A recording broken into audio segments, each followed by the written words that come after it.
মৌলিক সংখ্যা বলতে আমরা কি বুঝি? যে সংখ্যা এক এবং সেই সংখ্যা ছাড়া অন্য কোনো সংখ্যা দিয়ে ভাগ করলে মিলবে না, সেই সংখ্যাকে আমরা মৌলিক সংখ্যা বলি। তাহলে এর উদাহরণ কি হবে?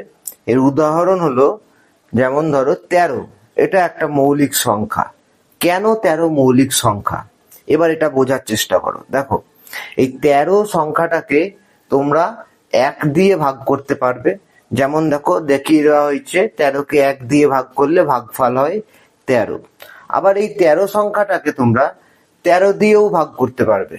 সেই ক্ষেত্রে দেখো দেখানো হয়েছে 13কে 13 দিয়ে ভাগ করলে ভাগফল হয় 1। অর্থাৎ যে কোনো সংখ্যাকে সবসময় সেই সংখ্যাটা দিয়ে ভাগ করা যাবে এবং 1 দিয়ে ভাগ করা যাবে। কিন্তু এই দুটি সংখ্যা ছাড়া অন্য কোনো সংখ্যা দিয়ে যদি কোনো সংখ্যাকে ভাগ করা না যায়, তাহলে সেই সংখ্যাটাকে আমরা বলবো মৌলিক সংখ্যা। যেহেতু 13কে আমরা 1 আর 13 ছাড়া অন্য কোনো সংখ্যা দিয়ে ভাগ করতে পারবো না, সেই জন্য 13 একটি মৌলিক সংখ্যা।